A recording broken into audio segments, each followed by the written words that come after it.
من فيض مولانا الغفور قرآن رب العالمين جاء لنا نبراس نور فيه السعادة واليقين أسمى المعاني في السطور نسمو بها دنيا ودين نلقى الشفاعة في النشور بدلائل النور المبين في حفظه تحلو الأمور ما خاب من يرجو المعين نلقى الشفاعة في النشور بدلائل النور المبين بدلائل النور المبين.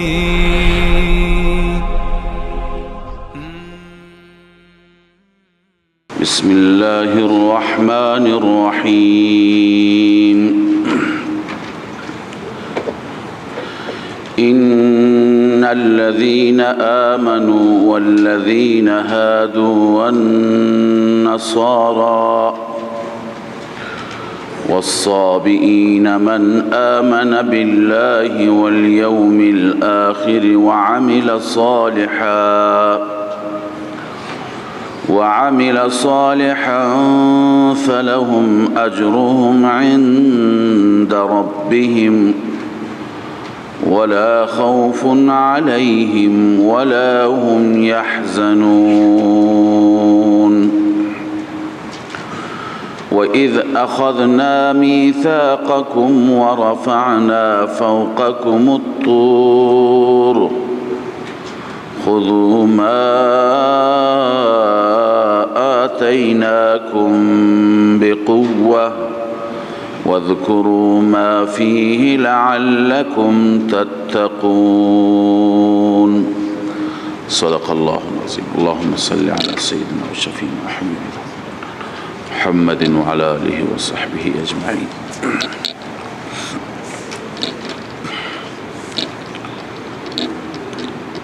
در آیات گذشته ذکر و یاد یهود بود. الله تعالی درباره بنی اسرائیل که بنی اسرائیلی ها در زمان بعثت رسول الله صلی الله علیه و سلم افراد باسواد، علما، اهل کتاب، تحصیل کردگان اون دور بودند و قابل تأثیر و رسوخ، حتی که اثراتشان بر عموم مشرکان هم بود. مشرکان هم اونها را قبول داشتند. خداوند تعالی در آیاتی که خواندیم و میخوانیم درباره این قوم و مشکلات این قوم سخن میگویند. در درس دیروز عرض کردم که 5 گروه از بنی اسرائیل هستند، یا 5 طریق برای اصلاح بنی اسرائیل خداوند اینجا بیان می‌فرماید. اول ذکر می‌فرماید از انعاماتی که بر آبا و اجداد بنی اسرائیل بود که دیروز خواندیم. دوم خیانت‌ها و خباثت‌های آبا و اجدادشون را ذکر می‌کند که خدا چه نعمت‌هایی کرد و اونها در مقابل خیانت کردند. سوم بداعمالی بنی اسرائیلی که موجود بودند در زمان نزول قرآن و بعثت رسول الله صلی الله علیه و سلم. اونها چه اعمالی داشتند، چه عملکردی داشتند، چه صنیعی داشتند. و چهارم ذکر انبیا و قتل انبیا که توسط آبا و اجداد بنی اسرائیل صورت گرفت. و پنجم ذکر تکذیب بنی اسرائیل نبوت رسول الله صلی الله علیه و سلم را، در حالی که قبل از آن حضرت صلی الله علیه و سلم هم دیگر را بشارت میدادند و مژده میدادند برای اینکه پیغمبر آخر الزمان می آید. اکنون ان الذين آمنوا تتمه این نوع اول هست، تکمیل نوع اول هست. خداوند بعد از اینکه در رابطه با نعمتهایی که بر پدرانشان بیان فرمود و خیانتهای پدرانشان، اکنون الله تعالی می فرماید ان الذين آمنوا والذين هادوا والنصارى، بدون شک کسانی که ایمان آوردند. آمنو و ایمان لقب امت محمدیه صلی الله علیه و سلم هست. والذین هادوا لقب امت موسویه هست. والنصارى امت عیسویه. والصابئین امت ابراهیمیه. پس آمنو کسانی که خود را نسبت به محمد رسول الله می دادند و هادو کسانی که خودشون را نسبت به موسی می دادند و نصارا کسانی که خودشون را نسبت به عیسی می دادند و الصابئین کسانی که خودشان را نسبت به ابراهیم علیه السلام می دادند. اذا هر چهار تا را الله ذکر فرمود، معناش اینه که نسبت مهم نیست، عنوان مهم نیست، اون چه که مهم است ایمان و عمل است. لذا الله می فرماید من آمن بالله والیوم الاخر، این خبر اینه هست. بدون شک کسانی که ایمان آوردند، یهودی شدند، مسیحی شدند، صابئی شدند. من آمن بالله والیوم الاخر، کسی که ایمان به خدا و روز آخرت بیاورد. ببینیم من آمن بالله مبدأ هست، والیوم الاخر چی هست؟ معاد هست. ایمان به مبدأ و معاد مستلزم ایمان به بقیه مسائل است. خب کسی شاید سوال کند که چرا اینجا ایمان به رسالت مطرح نشد، ایمان به نبوت مطرح نشد؟ آمن بالله که گفتند خود به خود آمن بالرساله میاد، چون کسی به خدا ایمان داشته باشد باید به پیامبر خدا هم ایمان داشته باشد. خب یوم الاخر را چرا ذکر کردند؟ و کسی که به خدا ایمان داشته باشد به روز آخرت هم ایمان دارد. یوم آخر را ذکر کردن به خاطری که ایمان یهودیان و ایمان مسیحیان درباره روز قیامت زیاد جالب نبود. اون ایمانی که باید داشته باشند نبود. اونها معتقد بودند که در روز آخرت هیچ مشکلی ما را تهدید نمی کند. چرا؟ چون که ما داریم پارتی داریم، انبیا زاده هستیم، پیغمبر زاده هستیم، هیچ مشکلی نیست. اولا که لن يدخل الجنة الا من كان هودا او نصارا، تمام انسان ها به جهنم می روند بغیر از یهودیان، یهودی ها می گفتند، بغیر نصرانی ها می گفتند. و بعد یهودی ها می گفتند لن تمسنا النار الا ایاما معدوده، ایام معدوده ای که پدران ما گوساله را پرستیدند، فقط در اون ایام ما به در آتش می سوزیم 40 روز، بیشتر نه. پس یک عقیده من درآوردی درباره چی داشتند؟ قیامت داشتند. به این خاطر قیامت را الله عزوجل عنوان فرمود، اون ایمانی که باید به قیامت یک انسان داشته باشد. خب بعد از ایمان عملش هم صالح باشد. و عمل صالحا، عمل صالح انجام بده. فلهم اجرهم عند ربهم، الله تعالی می فرماید برای اینها اجرشان هست، پاداششان هست نزد پروردگار. ولا خوف علیهم ولا هم یحزنون.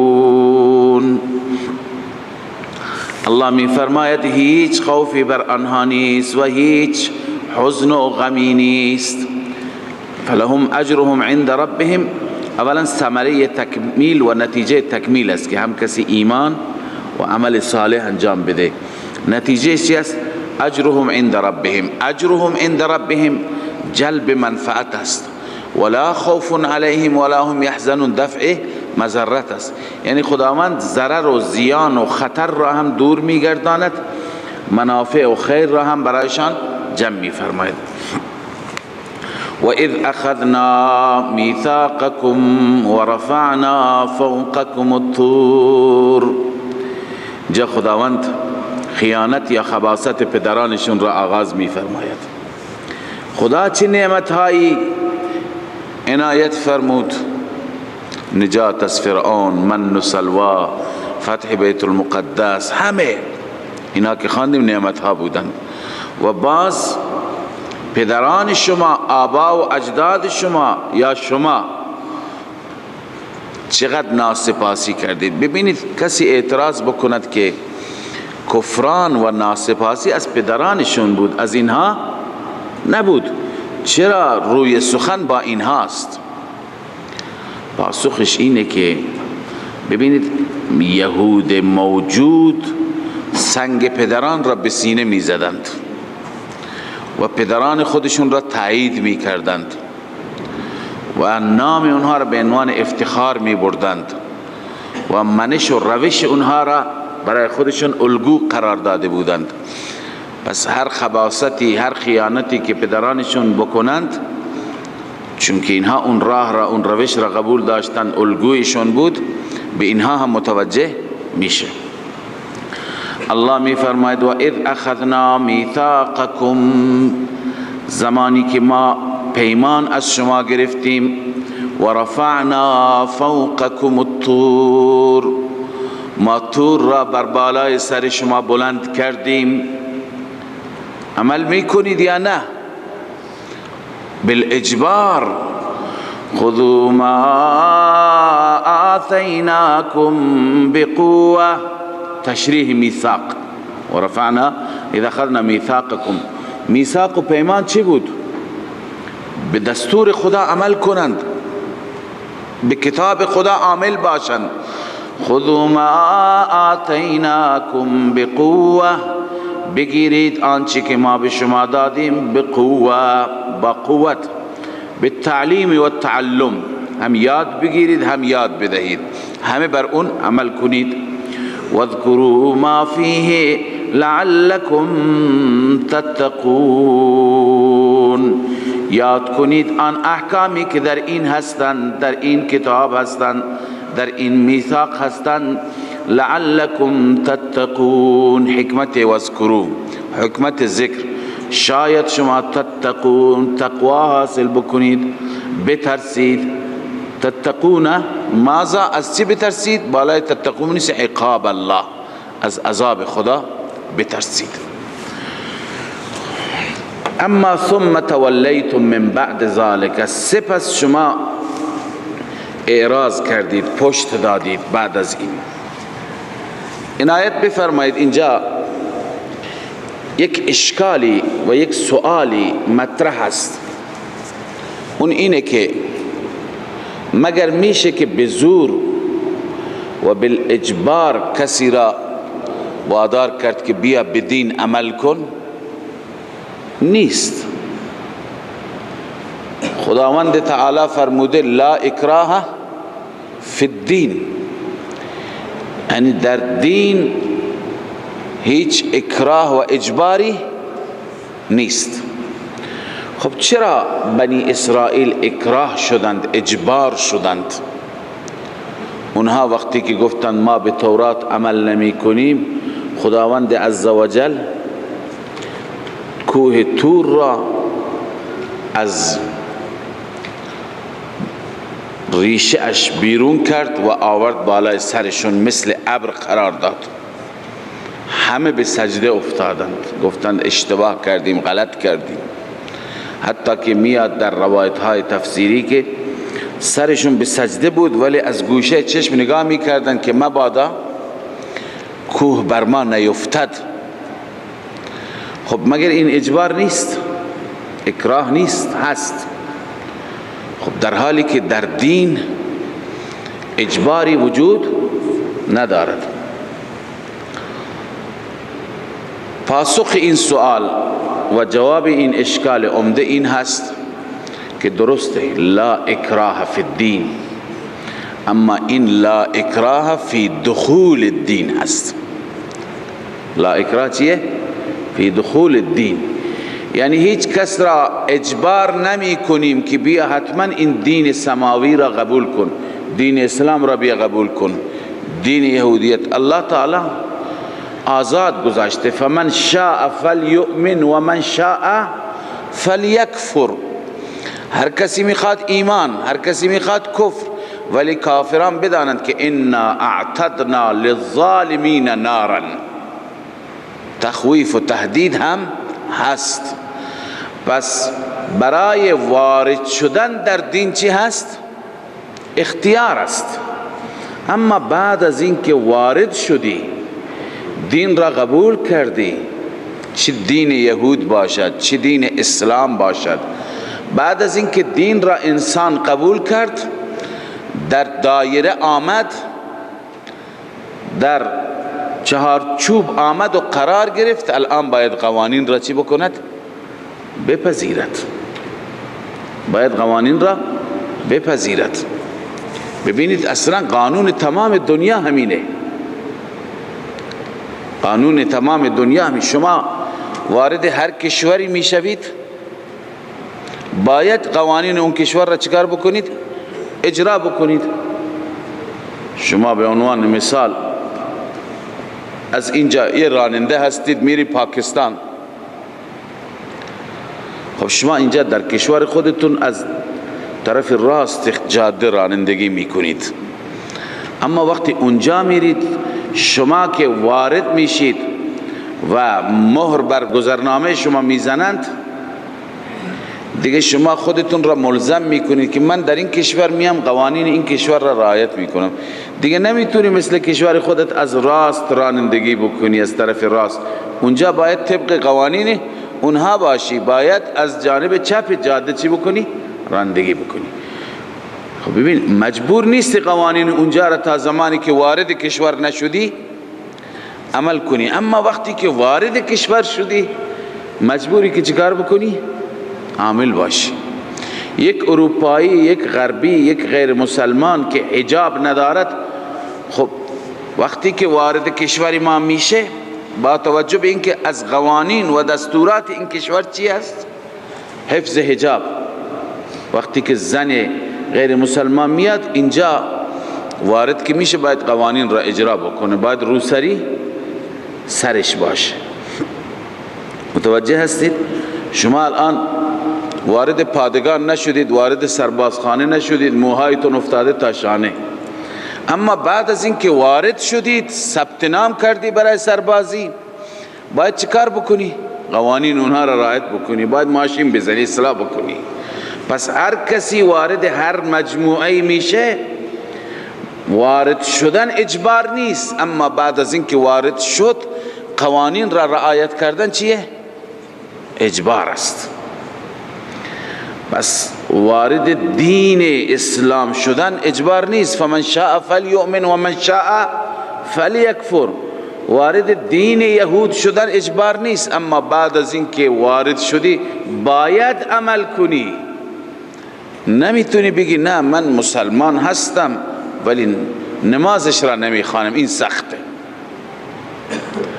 نه، حکومت شما را مجبور میکنه که باید بعد از اینکه وارد اسلام شدی باید دستورات را رعایت کنی. من مثالی عرض میکنم، مثال خوبی هست، بهتر میفهمید، از کتاب الازکیه هست غالبا. میگن که یکی از قضات بود، قاضیای مسلمان، بسیار آدم زبر و زرنگی بود، آدم ذکی بود. دوستی داشت مسیحی. این مسیحی با مسلمانان خیلی رفت و آمد داشت. این مسیحی یک روزی با دوست مسلمانش گفت، با اون قاضی گفت خیلی اسلام را دوست دارم، همه چیزش را دوست دارم، دلم میخواد مسلمان بشم، ولی یک چیزی مانع هست. گفت چیه؟ گفت که من معتاد شرابم، معتاد خمر هستم، معتاد شراب هستم، لذا اگر مسلمان بشم و بعد شراب بخورم برای من مشکل میشه، ضرب شلاق میخورم. خب این قاضی مسلمان تدبیری بکار برد، زرنگ بود. گفت ببین قاضی منم، شما مسلمان باش، بعد من کاری بهت ندارم، اجرای قانون به دست من است، بقیه محاسن را که دوست داری از اسلام قبول بکن، این یکی من کاری برات میکنم، فکری برات میکنم. خب اون خوشحال شد که مشکلش حل شد، مسلمان شد. لا اله الا الله محمد رسول. من گفت از این به بعد مسلمان. ببین با اختیار خودش آمد. بعد از اینکه مسلمان شد، الان قاضی مسلمان بهش گفت میدونی چیه؟ ما اختیاری نداریم که دستورات خدا را چی بکنیم؟ دستورات خدا را به هر حال از طرف خودمون لغو بکنیم، نسخ بکنیم، نادیده بگیریم. نه، ما ملزم هستیم. لذا از این به بعد مواظب باش. اگر شراب خوردی 80 ضرب شلاق، اگر به دین مسیحیت برگشتی مرتدی، کشته میشه، قتل میشه. الان مند که چیکار بکنه؟ اگر شراب بخورد که شلاق میخوره، اگر برگردد مرتد است، کشته میشه. لذا همونطور مسلمان ماند. الان منظور اینه که ببینی وارد که شده با اختیار خودش وارد شده، اما بعد از اینکه وارد شده الان چی هست؟ مجبور است که چی؟ دستورات را بپذیرد، دستورات را اجرا بکند.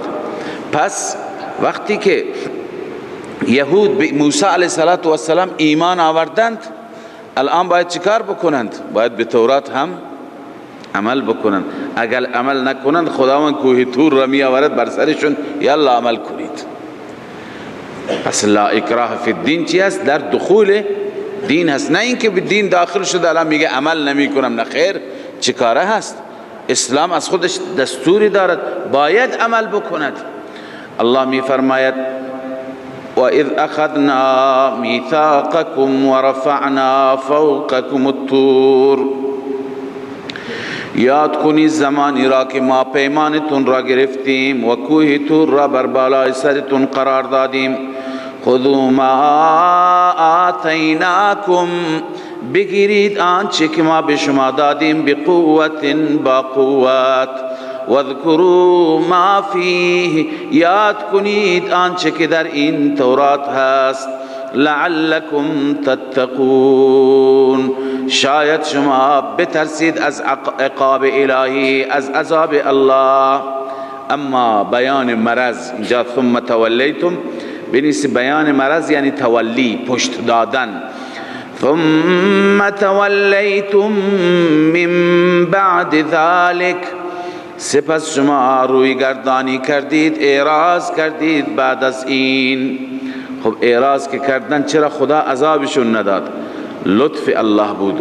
الله می فرماید فلولا فضل الله علیکم و رحمته، اگر نبود فضل الهی بر شما و رحمت الهی. فضل الهی بنویسید بالامهال و التأخیر. اگر خداوند فضل نمی کرد با مهلت دادن و تأخیر دادن شما، خب لعذبکم، اگر خدا فضل نمی کرد، این لعذبکم جزا هست، شما را چی می کرد؟ شما را عذاب می داد. اما لکنتم من الخاسرین، این ثمره تولی هست، نتیجه تولی هست. ثم تولیتم، خداوند می فرماید لکنتم من الخاسرین. بودید شما از زیانکاران. من الخاسرین بنویسید فی الدنیا و الاخره، در دنیا و آخرت شما از زیانکاران. ولقد علمتم الذین اعتدوا. خب این خباثت اول آباء یهود و اجداد یهود بود که اونها به تورات عمل نکردند. خباثت دومشان حیله بازی، نیرنگ، حیله به کار بردن برای چیزهایی که خداوند حرام قرار داده، مرتکب حرام می شدند اما با حیله. حیلهشون چی بود؟ حیلهشون اینه که اونها برای اینکه روز سبت را، روز شنبه را احترام بگذارن، روز مقدسشان بود و روز عبادت بود، نباید ماهی شکار می کردند. اما اونها چیکار کردند؟ خداوند هم امتحان کرد اونها را. روزهای شنبه ماهی ها می آمدند بالای آب، ماهی ها فراوان دیده می شدند، راحت شکار می شدند، روزهای دیگه خوب یافته نمی شدند. لذا اینها حیله به کار بردند که جوی درست کردند، حفره گودال دیگه درست کردند. روز شنبه که می شد ماهی ها را اون طرف هدایت می کردند و باز راه را می بستند. روز یک شنبه باز می رفتن ماهی ها را تو اون حفره دیگه گیر افتاده بودند، روز یک شنبه دیگه جمع می کردند، شکار می کردند. این حیله را به کار بردند. خداوند عزوجل خیانت دوم این حیله و این نیرنگ را ذکر می فرماید. الله می فرماید ولقد علمتم الذین اعتدوا، به درستی که شما می دانید کسانی را که اعتدوا تعدی کردن، تجاوز کردن، منکم از شما، فی السبت در روز شنبه. اینها چه کسانی بودند؟ اهل روستای به نام ایله، روستانشینان روستای ایله بودند. این اتفاق در زمان سیدنا داوود علیه السلام افتاد. حضرت داوود در این زمان چی بود؟ پیغمبر بود. الله می فرماید فقلنا لهم كونوا قردة خاسئین، ما به آنها گفتیم شما باشید میمون. قرده چیه؟ میمون بشید. خاسئین یعنی ذلیلین، میمون ذلیل، میمون پست. اونها را ما مسخ کردیم. خداوند بعد از اینکه حکم خدا را شکستند و به این صورت مسخره کردند، خدا دستور داد همه میمون بشن. همه انسان ها میمون شدند، اونهایی که این کار را کرده بودند. تا 3 روز مفسرین همه نوشتند تا 3 روز زنده ماندند. اینکه بعضی میگه این میمون های امروز همون ها هستند، این غلطه. هر قومی را، این قانون خداست، هر قومی را خداوند مسخ کرده تا 3 روز بیشتر زنده نگذاشته. نه اینکه نسلش را ادامه داده، نه. مسیحیان تبدیل به خنزیر شدند، یهودیان تبدیل به میمون شدند. و جعل منهم القردة والخنازیر. اینها تا 3 روز بیشتر زنده نماندند. خاسئین معنی ذلیل. اینجا این آیت بفرمای عبارت روح المانی و ظاهر القرآن انهم مسخوا قردة على الحقیقه. ظاهر قرآن اینه که اونها مسخ شدن به چی؟ به میمون حقیقتا. چون شاید بعضی بگویند که حقیقتا نبود، خدا میگه میمون بشید، یعنی یک نوع تحقیری هست. مثلا در عرف ما، در اصطلاح ما، کسی که خیلی کودن باشه میگن گاو. این معنیش نیست که خودش حقیقتا گاوه. یا مثلا کسی که خیلی درنده صفت باشه بلا تشبیه میگن سگ. یا مثلا صفتی دیگه داشته باشه میگن الاغ. خب این صفات که میگن یعنی تبدیل نشده، مثل اون شده. خب بعضی مفسران میگن شاید خداوند این نسبت را بهشون داده. علامه آلوسی میگه نه، انهم مسخوا قردة على الحقیقه. اونها حقیقتا تبدیل به چی شدند؟ میمون شدند. و علی ذلك جمهور المفسرین و هو الصحیح. جمهور مفسران همین دیدگار دارن و صحیح هم همینه. اما بعد از اینکه تبدیل به میمون شدند چقدر زندگی کردند؟ ولم یعیشوا اکثر من ذلك من 3 ایام. ولم یعیشوا اکثر من 3 ایام. از 3 روز هم بیشتر زندگی نکردند، بعد از مردند. خب الله تعالی به اونها گفت کونوا قردة خاسئین. الله می فرماید فجعلناها، ما قرار دادیم این داستان را یا این عقوبت را، این عذاب را، نکالا لما بین یدیها، فجعلناها تلك العقوبه، نکالی، عبرتی، درسی، لما بین یدیها و ما خلفها، برای اون امتهایی که در اون زمان بودند و ما خلفها، اونهایی که پشت سر بودند، یعنی امم بعدی که میان. و موعظه للمتقین، و این را ما موعظه قرار دادیم برای متقیان. موعظه قرار دادیم برای متقیان. ببینید عنایت بفرمایید، نکته میخوام عرض کنم که مقایسه یهود با امت رسول الله صلی الله علیه وسلم. بس امت رسول الله اولین این امت و آخرین این امت، یعنی در واقع یهود را ببینید که چگونه حیله و نیرنگ بازی کردند. امت رسول الله را که در صدر بود، یعنی صحابه رسول الله، اونها را ببینید وضعیتشون چی بود. الان این امت که امت آخر الزمان هست و امروز که ما هستیم، ببینیم چقدر خوب و عادت یهود در میان ما و مردم ما اثر کرده.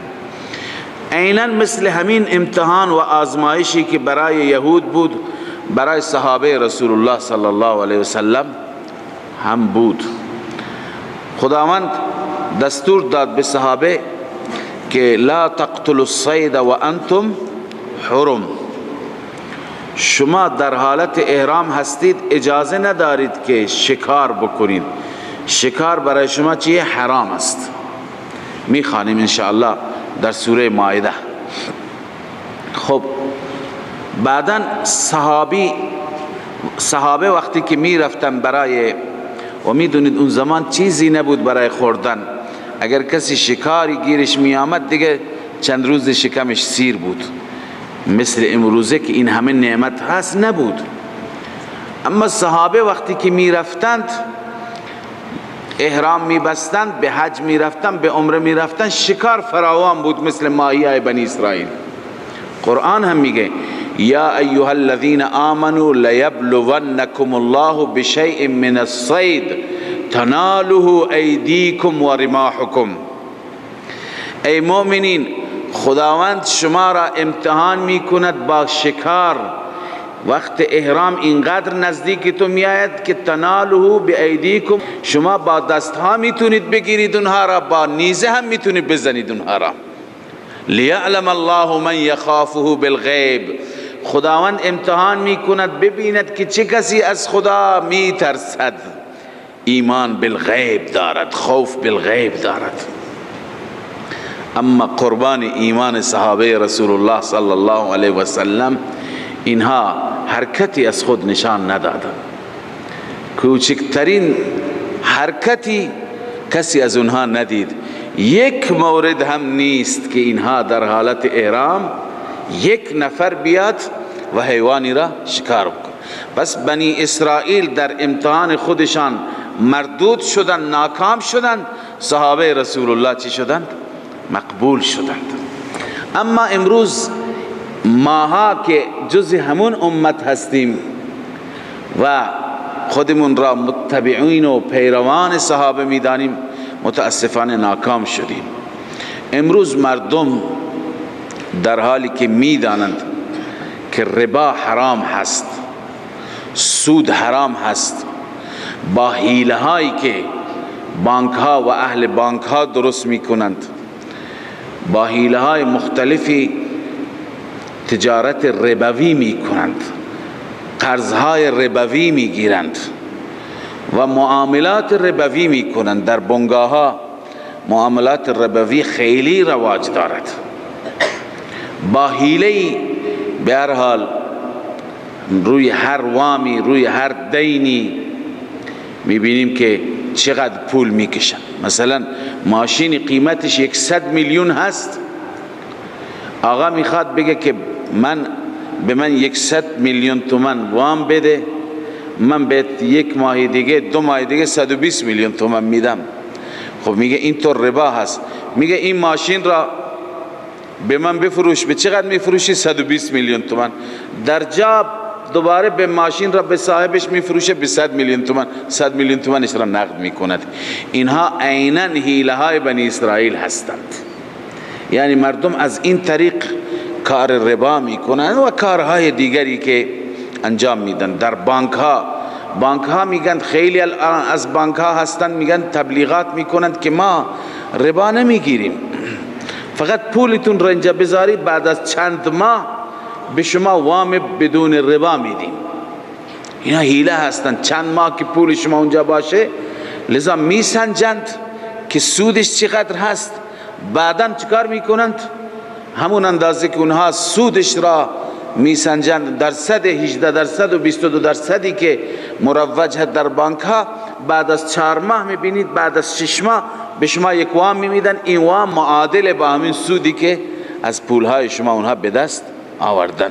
لذا خیلی از این نوع مسائل هست. خب مردم، خیلی از جوانان هستن میگن اگر ما نگیریم نمیتونیم ازدواج بکنیم، نمیتوانیم به مسکن برسیم، نمیتوانیم مشکلاتمون را حل بکنیم. امتحان الهی هست. صحابه ببینید هم همین امتحان را داشتند، یهود هم همین امتحان را داشتند، ولی بعضی ها ناکام، بعضی ها کامیاب، بعضی ها ناموفق مردود، بعضی ها مقبول و موفق. الله عزوجل احکام را که برای ما مشروع فرموده، ما نباید حیله بازی بکنیم، نیرنگ به کار ببریم. لذا الله می فرماید که فجعلناها نکالا لما بین یدیها، ما قرار دادیم اون عقوبت را عبرتی برای اون انسانهایی که بین یدیها جلویشون بودند، یعنی در اون زمان حضور داشتند، و ما خلفها من الامم، اون امت هایی که پشت سر می آیند، و موعظة للمتقین، و همچنین این را موعظه قرار دادیم برای متقیان. وَإِذْ قَالَ مُوسَى لِقَوْمِهِ إِنَّ اللَّهَ يَأْمُرُكُمْ أَن تَذْبَحُوا بَقَرَةً. یاد کنید زمانی را، خباثت سوم و خیانت سوم آبا و اجداد یهود. یاد کنید زمانی را که قال موسی لقومه، موسی به قومش گفت ان الله یأمرکم ان تذبحوا بقره، بدون شک الله عزوجل شما را امر می کند که شما بکشید گاوی، شما گاوی بکشید. حکم الله عزوجل به ذبح بقره. قالوا اتتخذنا هزوا، آیا ما را مسخره کردی، ما را به عنوان مسخره گرفتی؟ موسی علیه السلام چی گفت؟ قال اعوذ بالله ان اكون من الجاهلین، پناه به خدا از این که من باشم از جاهلان. من جاهل نیستم، جاهله که مسخره میکنه، من واقعیت میگم، جدی میگم. ببینید، توجه بفرمایید که اینجا شأن نزولی دارد این آیات. من اون شأن نزول نه، بلکه جریانی که این آیات به اون جریان اشاره میکند و داستانی که اون را خدمت شما عرض میکنم. اما قبل از اینکه عرض میکنم بگم که اینجا مفسرین با هم اختلاف دارند که اصل داستان چی بوده. ببینید، بعد از رکوع هست و اذ قتلتم نفسا فادارأتم فیها، اون اشاره به داستانی میکنند. عامه مفسرین، عموم مفسران معتقدند که اول داستان اونجا ذکر شده. اینجا که این آیه را ما خواندیم و آغاز کردیم، این آخر داستان است. در بنی اسرائیل کسی بود سرمایه‌دار، سرمایه داشت، وارث دیگری نداشت، تعدادی پسرمو داشت که اگر این آقای سرمایه‌دار میمرد پسر عموها چی می شدند؟ وارثش می شدند. خب پسر عموها منتظر بودن بمیره، نمرد. یک شبی به او حمله کردند و شبانگاه او را کشتند و روز بعد لذا گریه و فریاد سر دادند که پسر عموی ما را کشتند و همه مردم جمع شدند که چه کسی این را کشته. ناراحت بودند، پریشان بودند، تا اینکه سیدنا موسی در زمان حضرت موسی بود. سیدنا موسی علیه السلام تشریف آوردند، حضور پیدا کردند. خداوند به ایشون گفت، به موسی علیه السلام گفتند که اگر میخواهید که بدانید که قاتل کی هست، یک گاوی بکشید و بخشی از گوشت گاو را به این بدن این بزنید، تماس بدید، این زنده میشه، قاتلش را میگه. خلاصه موسی علیه السلام دستور داد گاوی بکشند. سوره بقره به همین خاطر میگویند گاوی بکشند. گاو را گفتند چه گاوی باشد؟ موسی گفت چنین گاوی باشد. بعد گفتند چه رنگی باشد، چه شرایطی، چه اوصافی. همینطور وقت گذراندند. در روایت های تفسیری میاد که 40 سال طول کشید تا اینکه این گاو، آخر گاو را پیدا کردند، با همون شرایط گاو را کشتند، بخشی از بدن گاو را به اون میت زدند. میت بلند شد، معرفی کرد، گفت پسرمو مرا کشته و دوباره مرد. اون افشا شد. ببین عموم مفسران اینطور میگویند، اما شیخ حسین علی رحمه الله میگه نه، این دوتا جریان جداگانه هست. و اذ قال موسی لقومه ان الله یأمرکم ان تذبحوا بقره، این جداگانه هست. و اذ قتلتم نفسا فادارأتم جداگانه هست. خداوند به بنی اسرائیل دستور داد که گاو بکشند. چرا گاو را بکشند؟ نه اینکه مردی کشته شده بود، مردی مرده بود، بلکه این قوم در واقع اعتقادشان خراب بود. در دل اونها و در ریشه اعماق قلب اونها محبت گاو جای گرفته بود. گاو به عنوان یک معبود، به عنوان یک مقدس، امروز هم خیلی از مردم دنیا دارند، هندوها دارند و اقوام دیگه دارند. مشرکین مکه هم همین اعتقاد را داشتند. اشرب فی قلوبهم العجل. اصل وقتی که تاریخ را میخوانیم، بنی اسرائیل در مصر زندگی میکردند. مصری ها و قبطی ها که قوم فرعون بودن، اونها هم گاو پرستش میکردند، بنی اسرائیل نمیکردند.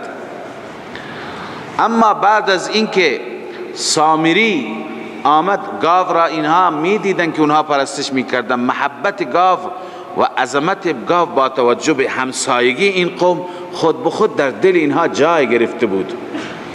بعد از اینکه سامری فریب داد و زیورالات را به شکل گاو درست کرد و گفت که این خدای شما هست، از قبل زمینه هم بود، محبت بود، لذا اینها به سجده افتادند و به اعتکاف اطراف گوساله طلایی.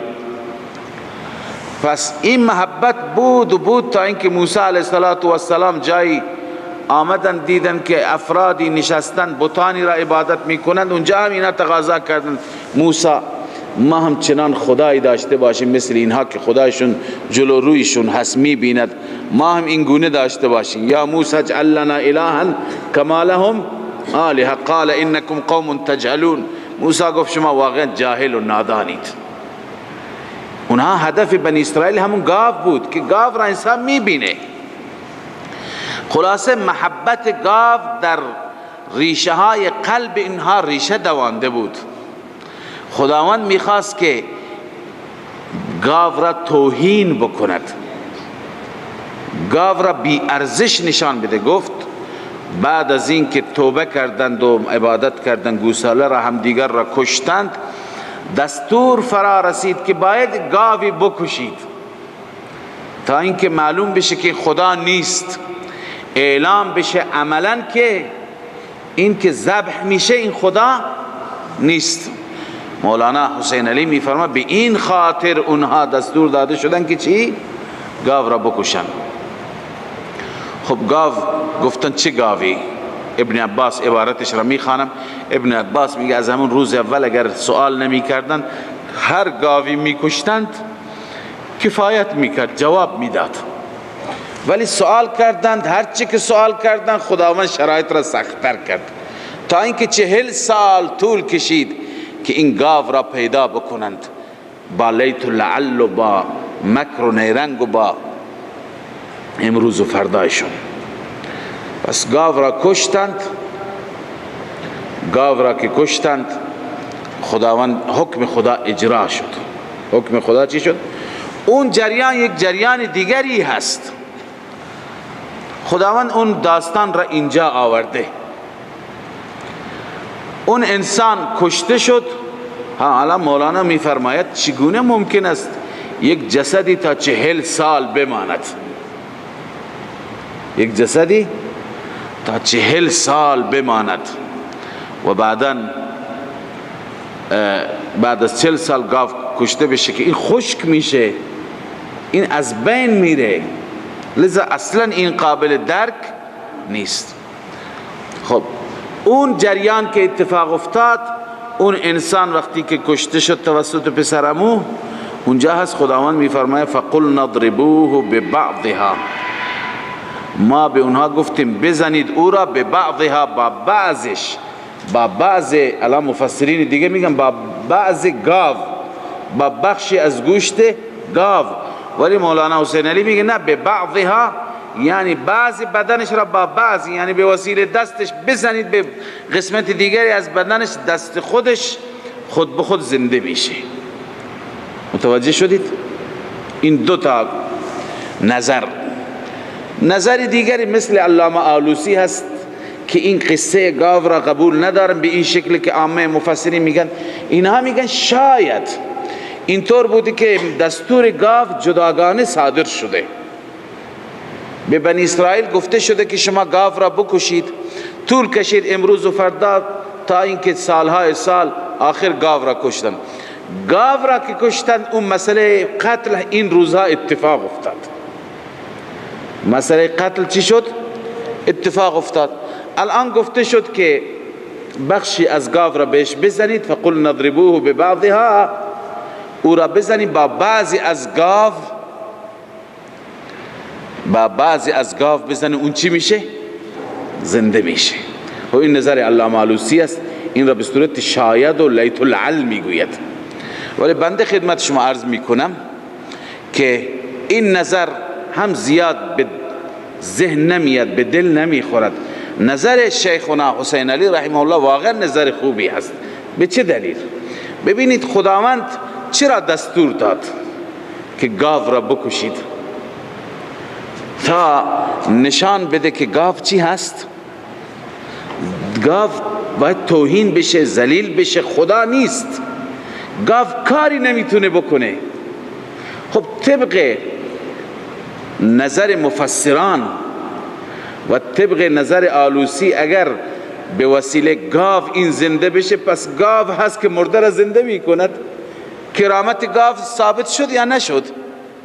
اون هدفی که از کشتن گاو بود اون هدف برآورده نشد. این را بنده عرض میکنم، نظر بنده هست که اگر ما بیاییم طبق تفسیر مفسران تفسیر بکنیم یا طبق تفسیر آلوسی تفسیر بکنیم، پس معجزه‌ای برای گاو داریم ثابت میکنیم، کرامتی برای گاو داریم ثابت میکنیم که به وسیله گاو مرده زنده میشه، در حالی که نه خیر. الله عزوجل آورده که نشان بده در گاو هیچ تأثیری نیست، هیچ تقدسی نیست، هیچ الوهیتی وجود ندارد. باید او را کشت. باید او را چی کرد؟ کشت. یعنی چه؟ یعنی محبت اون را که غیر الله هست از دل بیرون کرد. بس وقتی که اون مرده زنده بکنه دوباره محبتش چی میکنه؟ برمیگرده. متوجه شدید؟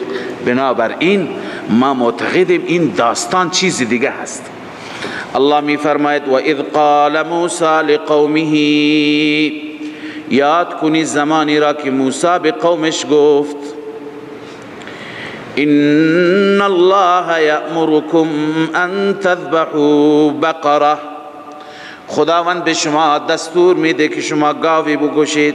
قالوا اتتخذنا هزوا، گفتند آیا ما را مسخره میکنی؟ موسی گفت قال اعوذ بالله، پناه به خدا، ان اکون من الجاهلین، این که من از جاهلان باشم. نه مسخره نمی کنم، واقعیته. گفتم پس واقعیت از خدا بخوا چه گاوی؟ قالوا ادع لنا ربک یبین لنا ما هی. بله این استفسار اول است، سؤال اول است. ادع لنا ربک، بخواه برای ما از پروردگارت، یبین لنا ما هی، بیان کند برای ما که اون چه باشد از نظر سن. ما هی از نظر چی؟ سن. جلالین نوشته ما هی ای سنها، جلالین سنش چقدر باشد؟ قال انه یقول انها بقره، پاسخ موسی، جواب استفسار اول. قال انه، بدون شک پروردگار میگوید انها بقره لا فارض، بدون شک اون گاوی باشد که لا فارض، نه خیلی مسن باشد پیر باشد، ولا بکر، نه جوان باشد، نه پیر نه جوان، بلکه معتدل. عوان بین ذلك، عوان بین ذلك، معتدل باشد، متوسط باشد بین این، بین چی؟ بین پیری و جوانی. فافعلوا ما تؤمرون، انجام بدهید آنچه که شما امر شدید. خب انجام بدید. باز هم سوالات بنی اسرائیلی این نوع سوالات را میگویند، یه چیزی که هیچ مربوط نیست، خودت برای خودت میخوای مشکل درست کنی. قالوا ادع لنا ربک یبین لنا ما لونها، استفسار دوم، سوال دوم. بله ادع لنا ربک، بخواه برای ما از پروردگارت، یبین لنا ما لونها، بیان کند که رنگش چه باشد.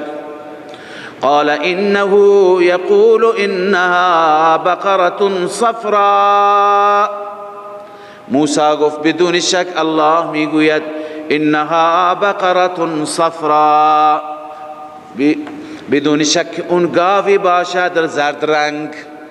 فاقع لونها تسر الناظرین، خالص باشد رنگش. فاقع لونها یعنی زرد باشد، خط و خال داشته نباشد، خالص باشد رنگش. تسر الناظرین ای تعجبهم، تماشاگر را خوشحال بکند. کسی که تماشاش بکند، بیننده را، کسی که او را ببیند لطف ببرد، کیف بکند، از دیدنش تعجب بکند. خب این دو مسئله حل شد. باز سوال سوم، قالوا ادع لنا ربک یبین لنا ما هی، استفسار سوم. باز هم سوال بکن برای ما که از ربت ما هی چی باشد، یعنی صفتش چی باشد، چه نوع گاوی. گاوها داریم که در رمه هستند میچرند، گاوها داریم که جلوی خانه با علوفه پرورش میشن، گاوها داریم که تو زمین کار میکنن، کارگر بهشون میگن، شخم میزنن برای آب کشیدن. چه نوعش باشد؟ بله ان البقره تشابه علینا، علت این استفسار به درستی که گاو ان البقره تشابه علینا بر ما چی شده؟ مشتبه شده، یعنی خیلی زیاد هستند، مثل همند. و انا ان شاء الله لمهتدون، به درستی اگر خدا بخواهد ما لمهتدون هدایت میشیم، یعنی راهنمایی میشیم درست و این کار را میکنیم. مفسران گفتن اگر این انشاءالله را نمیگفتن هیچ وقت توفیقیشون نمیشد. به برکت انشاءالله خداوند آخر توفیق داد که گاو را بکشند. قال انه یقول، موسی علیه السلام گفت بدون شک الله میگوید انها بقره، این گاوی باشد که لا ذلول تثیر الارض، نه کارگر ذلول. گاوی را میگن که به هر حال ذلت و سختی برداشت میکند، کار میکند، نه چنان کارگری که تثیر الارض زمین را شخم بزند.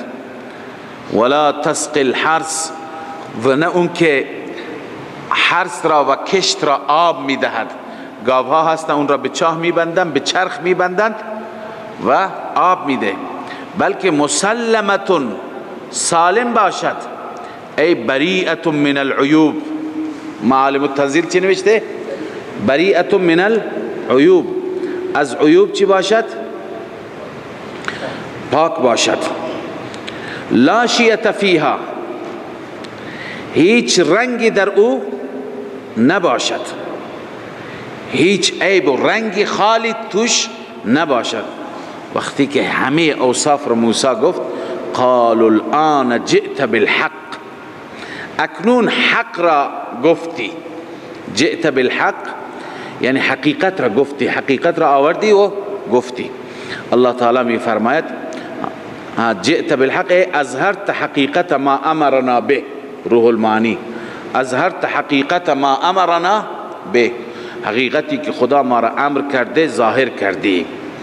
لذا می فرماید فذبحوها، گاو را ذبح کردند، و ما کادوا یفعلون، نزدیک نبود این کار را بکنند، ولی خلاصه آخر کردند. به برکت چی بود؟ انشاءالله بود.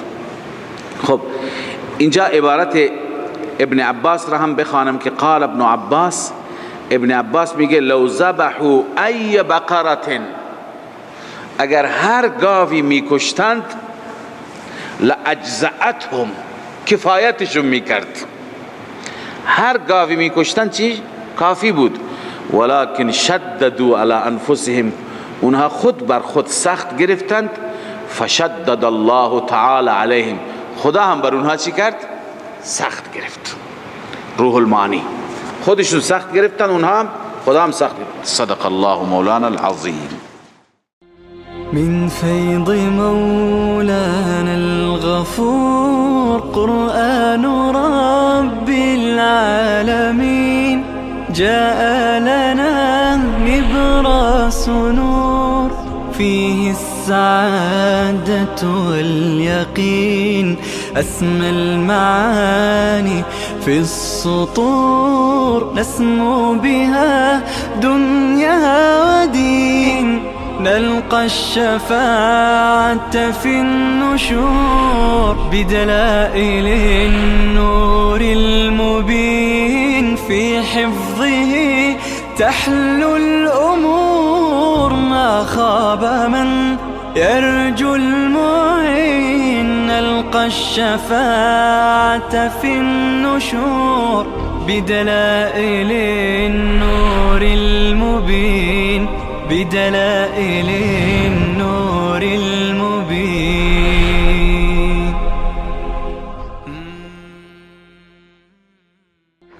من فيض مولانا الغفور قرآن رب العالمين، جاء لنا نبراس نور فيه السعادة واليقين.